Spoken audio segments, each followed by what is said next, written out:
Government సరిగా లేక ఈ ప్రాబ్లం వస్తుంది. మీరు 3 రోజులు అంటున్నారు, మేము 10 రోజులు అవుతుంది గ్యాస్ దొరకక. స్టాక్ ఏం తెస్తున్నారు కానీ వాళ్ళకి ఇష్టం వచ్చినట్లు అమ్ముతున్నారు.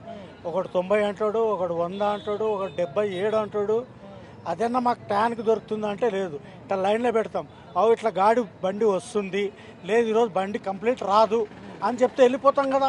ఆశ పెడుతున్నారు, కంప్లీట్ ఎవడు క్లారిటీ ఇవ్వడం లేదు. మేమేదో వస్తుంది కదా అంటున్నాం. రేటు చూస్తా 50 రూపాయలది ఇప్పుడు 100 రూపాయలకు అమ్ముతున్నారు. మాకు కస్టమర్ ఇచ్చేది ఎంత ఇస్తారు? అదే పాత రేటు ఇస్తున్నారు. వాళ్ళు నమ్మట్లేదు. గ్యాస్ ఉంది, సెల్లులో చూపిస్తారు కదా గ్యాస్ ఉంది అని.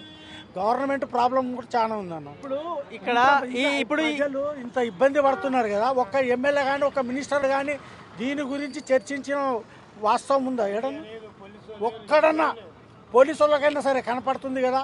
పోలీసు వాళ్ళను చెప్పొచ్చు కదా. పోలీసు వాళ్ళు వచ్చి వాళ్ళని బెదిరించి స్టాక్ ఉంటే వేపించి పంపిస్తే ఇట్లా ఉండదు కదా మాకు ఇబ్బంది. లేదంటే మాకే డైరెక్ట్ వేస్తారు. రాదు ఈరోజు వచ్చిందనుకో ఒక బోర్డు పెట్టు, పలానా రోజు వస్తుంది, పలానా టైం నుంచి పలానా టైం వేస్తామని బోర్డులు పెట్టమను. ప్రతి ఒక్కరు అట్లా బోర్డు పెట్టమను. మేము మా బండి ఈ టైంకి వస్తుంది, ఈ టైం నుంచి ఈ టైం వేస్తాం, తర్వాత ఉన్న మీ ఇష్టం అని ఒక బోర్డు పెట్టమను. పక్కా టైం వేయాలి. అట్లా చేస్తేనే ఈ ఇబ్బంది ఉండదు. ట్రాఫిక్కి ఇబ్బంది, మాకు ఇబ్బంది. పెళ్ళాం పిల్లల్ని విడిచిపెట్టి రోడ్ల మీద పండుకుంటున్నాం 2-3 రోజుల నుంచి.